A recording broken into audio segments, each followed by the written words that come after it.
Hello and welcome to historic Trinity Episcopal Cathedral in the heart of downtown San Jose. My name is Julia McCray-Goldsmith, and I do have the privilege of serving as priest in charge of this cathedral. This noisy and full of city life cathedral, because we are, in fact, in the heart of this vibrant city, where it is my pleasure to welcome our writer in residence, Jim Alexander. Jim, it's great to have you with us today. Thank you, Rev'd Julia. The pleasure is mine. And of course, my particular pleasure this day is to welcome Jim as author of a newly published book, I Am Sophia.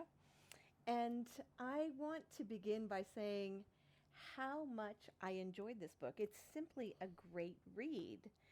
But I know from serving as your pastor and also as one of your readers that you've got a lot more things going on in addition to some great storytelling. Great storytelling is a gift of God. I will bear witness to that as one whose stock in trade is sacred story. Tell me a little bit about how this functions as a sacred story or not. Well, thank you, Reverend Julia. I don't know. Sacred story sounds perhaps a little bit much. I think it takes time for something to become a sacred story, for sure. Only things that stand the test of time fall into that category. But I do think that anybody who's writing in the religious space is usually trying to voice something about how they see the nature of reality and how they've encountered the divine, and seek to open doors to other folks. And so, whether this book does that for many people or just a few, I do feel like that is a bit of its purpose. So you had an intention of, how should I say, broadening the space of sacred story, creating a richer and a more abundant welcome for contemporary times. Yeah, I think so. I believe strongly that every generation has to reinterpret its sacred stories. Theology is not some art of looking at dead, dusty old books in a library that some medieval scholastic wrote.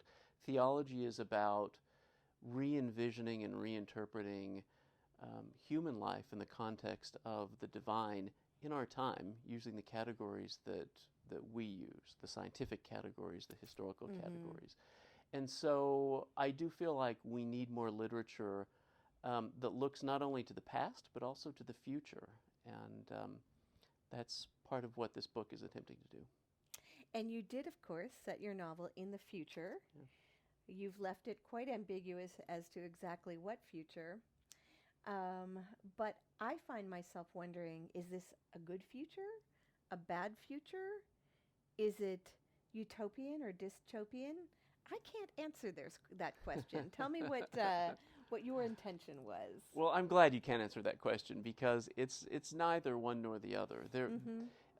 Really, it's what I hope is a credible extrapolation of possible current trends, right?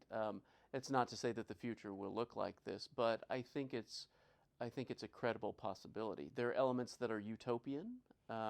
We see humanity expanding out into the solar system, settling Mars and the asteroid belt and other places. But there are also elements that are dystopian. We see increased political fragmentation. We see more economic disparities, and we see continuing ecological challenges. So I think there are elements of both utopian and dystopian futurism, which I think reflects the likely future. I think there will, we're neither marching toward perfection, nor are we marching toward ruination. I think we're going to keep muddling through like we've always done.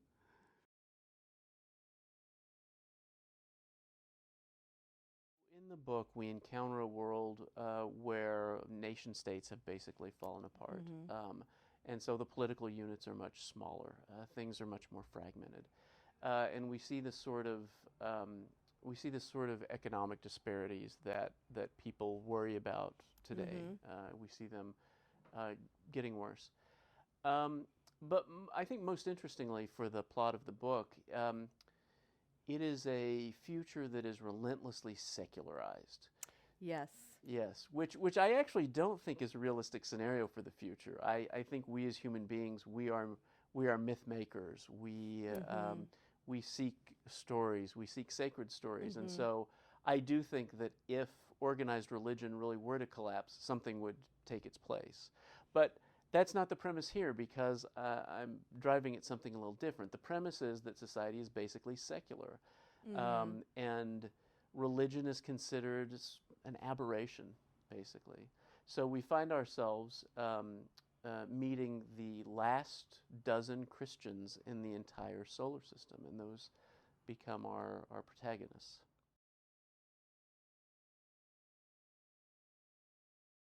Your storytelling is myth-making for this context, for this secularized and somewhat fragmented, but not dystopian future. What's the central myth? I've heard myths like this before, Jim. Right. I've heard of a holy one who tents among us. Right. I've heard of a holy one who gives of themselves to the point of pain. And these are themes in your book. Right. Is this a Christian myth? Absolutely. It's absolutely a Christian myth. But it is not a narrowly Christian myth. We have, when I say we, modern Protestant, Catholic, Western people, I think, have tended to fall into the mindset of confusing the story for the reality that it portrays. And what I mean is, we've lost mythological understandings. Yes, we've made our mythological understandings, we've made them into legalistic understandings. We've made them into dogmatic understandings. Yes. Right? And so we end up placing our ultimate value in the dogma. And this comes out of the wars of the Protestant Reformation. There's a long history behind this. But we make the ideas, the concepts, the dogma, the ultimate, right? They're not the ultimate. They're what points to the ultimate, right? Which is divine reality. And in this type of book, it is one of the things I'm trying to suggest is this divine reality is much bigger than any story we can tell. It's much bigger than any doctrine that we can teach. However, the doctrines are bridges, right? They're bridges to that greater reality. And they have to be formulated in a way that that connects with modern people.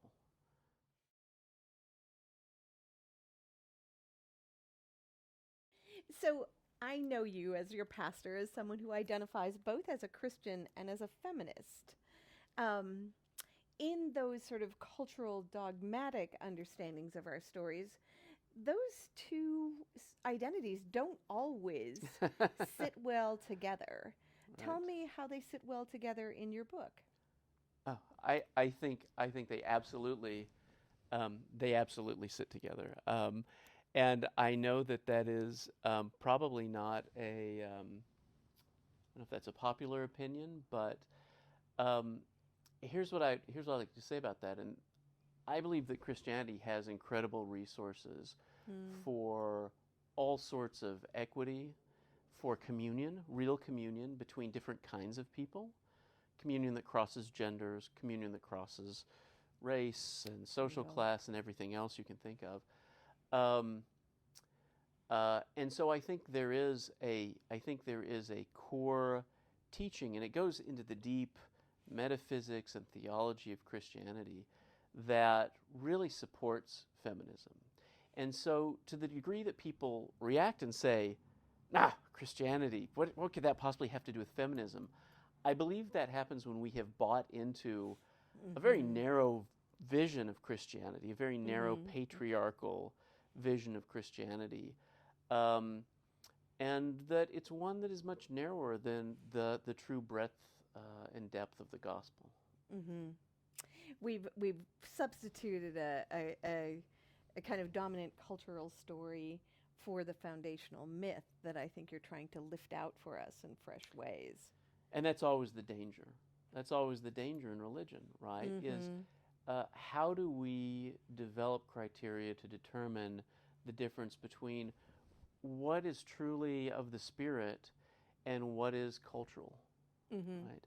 In the United States, Christianity has been so tightly entwined with culture for so long that many of the things we tend to think of popularly as being core to Christianity really are not, I would argue.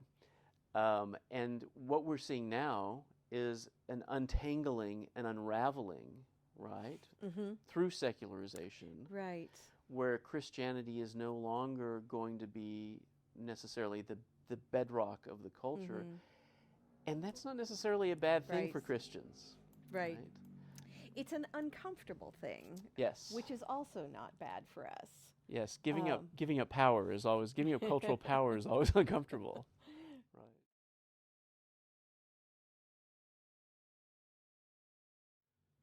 I want to ask you a little bit more about your characters, your choice of characters. Sure. Now, when I meet characters with names like Peter or Lazarus or Sophia, right. They kind of evoke archetypes, religious archetypes, Christian archetypes. Tell me about the choice to use those characters and use those familiar names. Sure. I mean, that's all intentional, and many of the names in the book are scriptural, or in some cases they're allegorical. So yes, that is all very deliberate. I can tell you this is something that I worked on for about 6 years, and I joke with people. People say, "Well, oh, you're a writer," and I say, "No, I'm really a reviser." I've spent much more time revising than I have writing. Yeah.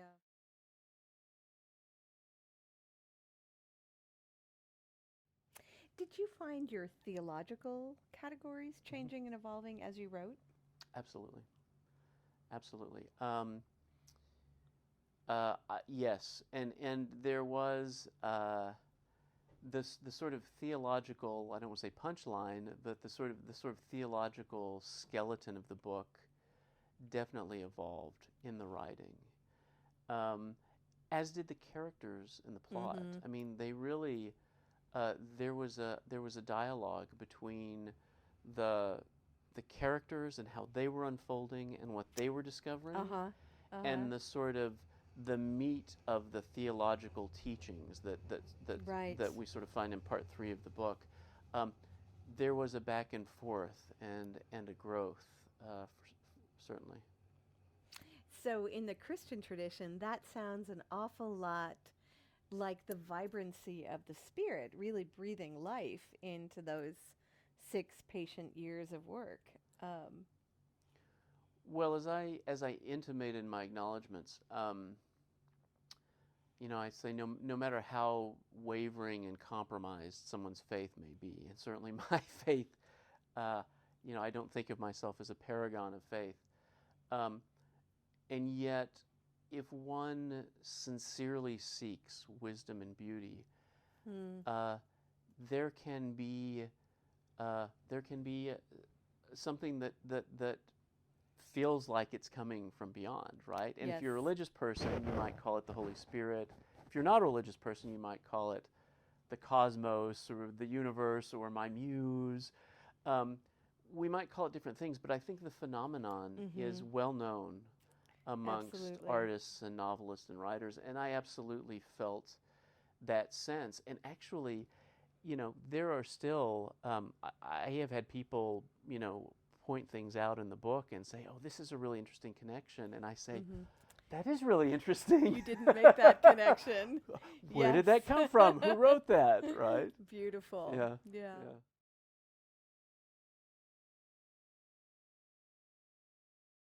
There is a parallel phenomenon in the life of faith, right? We invest ourselves in realities yet unseen. And I guess I want to thank you for bringing that discipline of taking the long view, the arc that bends toward justice, towards God fulfillment here. Would you comment on that? Would you claim that? Certainly that's the intention, and I think for me, a big part of my spiritual practice, I would frame as a stepping back, right? As a stepping back and trying to look at the big picture. Yes. Right? And I think, our ancient and medieval forebears thought that the world was essentially small compared to how we think of it. They thought the world, that the heavens were, the waters above, and the stars were lights in the sky, and maybe they signified something, maybe they didn't. We now know we live in a universe that's so large, we literally cannot conceive of it, right? Our universe is functionally infinite, right? We could never live enough lifetimes to visit all of the stars and planets and galaxies and everything in our universe. And so I think we have to come to grips with this abundance that we've suddenly been presented with. I mean, suddenly in historical terms, right? This abundance of the universe, and our images of God have to recognize that. Yes. Right? Have to recognize that abundance, but then we go back to Jesus. And every time I think that, maybe Jesus, he lived so long ago, maybe he was a step behind us, it turns out he was 3 steps ahead, because he talked about abundance all the time, right? He's always talking about banquets, and how his father's house has many mansions, right? And of course, his miracles of multiplying the loaves and the fishes, right? This is all about vast abundance. And so I'm trying to make those connections, right, between things that seem like they have nothing to do with religion, right? But that actually are at the core of the religious sensibility.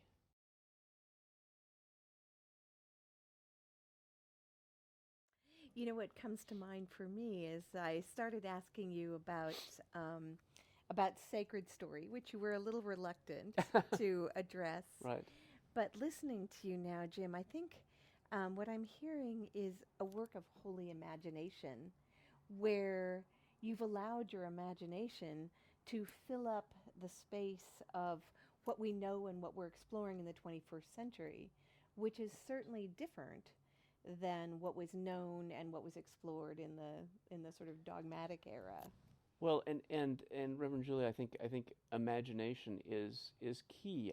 I have a whole, and I know you have a whole bookshelf of books about these theological issues, right? I have all sorts of books about feminist theology and process theology and all these sort of new ideas, right? But they're nonfiction books, and they're written. Yes. They're written to appeal to people who are educated in a certain way, and the type of people who would buy a theology book in a bookstore, right? Right. I think that we have to take those amazing, wise insights that have come to us in recent generations, and we have to incorporate them into stories. We have to tell the stories about them, because, Jesus, to take him as our model, he didn't write treatises, right? He didn't give lectures. He told stories. And there's a reason for that. Absolutely. That's how we learn. Amen.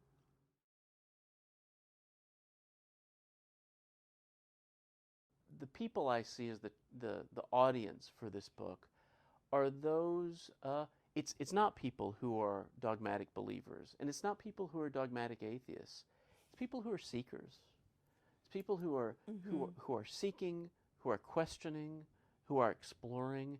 Maybe they're on the edge of Christianity. Maybe they know something about it, or they've been raised in a Christian culture, but they don't know much about it, or maybe the flavors of it they're familiar with are more of those sort of narrow flavors.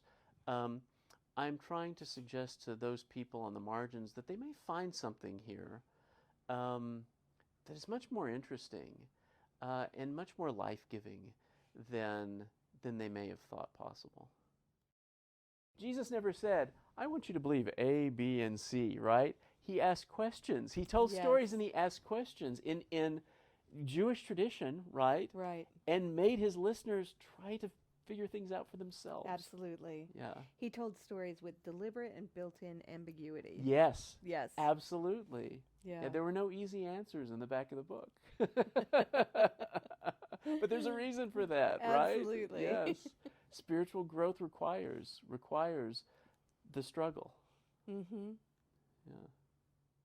Well, thank you, Jim, for taking us on an imaginative road trip to an unknown future, but certainly a possible one, or one of many possible futures.